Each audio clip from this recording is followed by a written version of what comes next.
As a clinical dietitian آپ کے پاس ایک مریض رپورٹ ہوتا ہے اور اس کو دل کے مسائل ہیں، شوگر کے مسائل ہیں، بلڈ پریشر کے مسائل ہیں، تو فرسٹ آف آل آپ ایز اے کلینکل ڈائٹیشین آپ ان کی بلڈ انویسٹیگیشن کو بھی پراپر دیکھتی ہیں یا ڈائریکٹ اس کو ڈائٹ پہ لے جاتے ہیں؟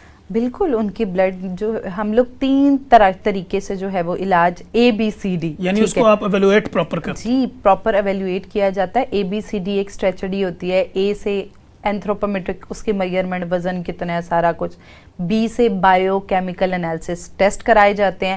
C سے کلینکل سمٹمز کہ کیا کیا اس کو کوئی نشان ہے، بھوک نہیں لگتی، تیزابیت ہے، جس طرح کے مسائل۔ اور D فار ڈائٹری انٹیک کہ پہلے اس کی کس طرح خوراک رہی جس کی وجہ سے وہ اس حالت تک آ پہنچا۔ ٹھیک ہے، یہ ایکسیڈنٹ ہوا کیسے؟ جی بالکل، اس کے بعد جو ہے وہ ہم لوگ علاج جو ہے وہ شروع کرتے ہیں۔ ٹھیک ہو گیا۔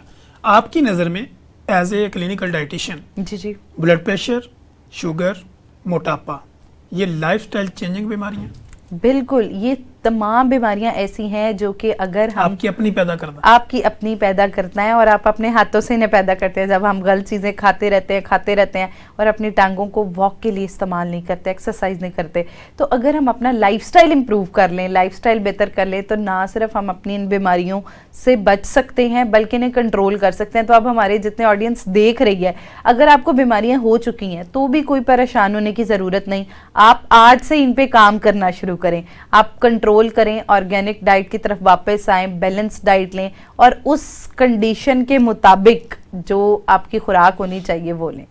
ٹھیک ہو گیا۔ اچھا، جب بھی ہم دیکھتے ہیں کہ ہمارے کلینکل ٹرائل میں پیشنٹ آتے ہیں، وہ کہتے ہیں میں فلاں ڈائٹیشین سے ڈائٹ پلان لیا تھا، تو اب انہوں نے تو مجھے سبزیوں پہ لگا دیا، گرین ویجیٹیبل پہ لگا دیا اور اس طرح کی خوراکیں دے دی جو میں افورڈ نہیں کر سکتی یا میں نہیں کھا سکتی۔ اب وہ لوگ جو ہمیں دور دراز کے ایریا میں سن رہے ہوں گے یا اوورسیز پاکستانی جو دنیا کے کسی بھی کونے میں ہمیں دیکھ رہے ہیں یا سن رہے ہیں، ان کے لیے ڈائٹ پیٹرن آپ کا بالکل ڈیفرنٹ ہوتا ہے، اور جو ایک بالکل پور مین ہوتا ہے اس کے لیے آپ ڈائٹ پلان کیسے دیں؟ اچھا، ایسے ہوتا ہے کہ یہ ایک بہت بڑی مت ہے کہ ڈائٹیشین جو ہے وہ امیروں کے ڈاکٹرز ہوتے ہیں۔ اکثر ہم پیشنٹس کے منہ سے یہ بات سنتے ہیں۔ اچھا، جبکہ اس میں بالکل سچائی نہیں۔ خوراک اور ڈائٹ پلان جو ہے ہر آپ اکانومک سٹیٹس کے مطابق بنا سکتے ہیں۔ اگر کوئی لوور اکانومک سٹیٹس سے ہے تو دیکھیں، ایک آئرن جو ہے سادہ ایک نیوٹرینٹ ہے، اس کا سورس گوشت بھی ہے، اس کا سورس دالیں بھی ہے، اور اگر آپ وہ بھی نہیں افورڈ کر سکتے تو سمپل دھنیا، پودینہ اور پالک جس کی کاسٹ بہت کم ہے، وہ بھی آئرن کا سورس ہے، تو آپ وہ استعمال کر سکتے ہیں۔ تو یہ بالکل بھی ایسا ہی ہوتا ہے کہ جو جس اکانومک سٹیٹس ہے، بس ہر اکانومک سٹیٹس کے حوالے سے بہت اہم ہے کہ آپ اپنے مطابق اور جو چیزیں آپ کے پاس موجود ہیں ان ذرائع کو استعمال کرتے ہوئے ٹھیک اور ایسی خوراک کھلائیں جو آپ کی صحت کو نہ تباہ کرے۔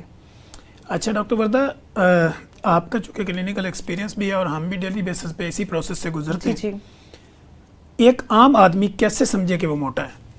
اچھا، ایک عام آدمی کیسے سمجھے؟ اکثر لوگ نارمل ویٹ کے ساتھ ہوتے ہیں اور کلینک آتے ہیں، جی میں نے وزن کم کرنا ہے، ٹھیک ہے۔ اب ہوتا کیا ہے کہ ایک تو BMI کی بیس پہ ایک باڈی میس انڈیکس سمپل ایک آپ کو ٹول ہے، گوگل پہ بھی بآسانی پڑا ہے، آپ خود بھی چیک کر سکتے ہیں، کسی ڈائٹیشین پاس بھی جا کے چیک کرا سکتے ہیں، تو اس کے مطابق پتہ لگ جاتا ہے کہ آپ کا وزن کتنا ہے۔ لیکن ایک عام انسان، وہ یا آپ کا پیٹ ضرورت سے زیادہ باہر ہے، آپ کے مختلف حصے میں چربی اکٹھی ہوئی ہے، اگر خواتین ہیں ان کا نچلا حصہ لوور ایبڈومن زیادہ ویٹ ہے اور آپ کے مسلز پٹھے وہ زیادہ بہت موٹے ہیں، تو کہیں پہ بھی آپ کو چربی، اور وہ چربی آپ کو ڈسٹرب کرے، جیسے پیٹ کا موٹاپا مردوں میں بہت زیادہ ہوتا ہے، تو جب بھی آپ کھانا کھائیں آپ کو تیزابیت ہو رہی ہے، تو یہ ساری عام چیزیں جس سے پتہ لگ سکتا ہے کہ آپ کا وزن جو ہے وہ موٹا ہے۔ ایز اے کلینکل ڈائٹیشین آپ یہ سمجھتی ہیں کہ سینٹرل اوبیسٹی زیادہ خطرناک ہے بنسبت دوسرے موٹاپے کے؟ ایگزیکٹلی، وہ تو بہت، دیکھیں وہ جو موٹاپا ہے بالکل آپ سمجھے آرگنز کو بلاک کر رہا ہے، آرگنز کے گرد ہے، کیونکہ آپ کے جو میجر ویزرل آرگنز جو ہیں ادھر جو ہے وہ اکٹھا ہوگا، جیسے جگر کے گرد چربی خراب ہوگی تو آپ کا جگر کام کرنا سلو کر دے گا، ہارٹ کی جو نالیاں اس کے اندر چربی اکٹھی ہوگی تو آپ کو ہارٹ اٹیک ہو سکتا ہے، گردے کے گرد اکٹھی ہوگی وہ پولیسسٹک ہو سکتا ہے، تو اس لیے پیٹ والا موٹاپا بہت خطرناک ہے، میدا، سٹمک، سارا آپ کا نظام جو ہے وہ خراب کرتا ہے۔ ٹھیک، ایک تو ہوتا ہے نا کہ ہم اس کو یہ سمجھتے ہیں کہ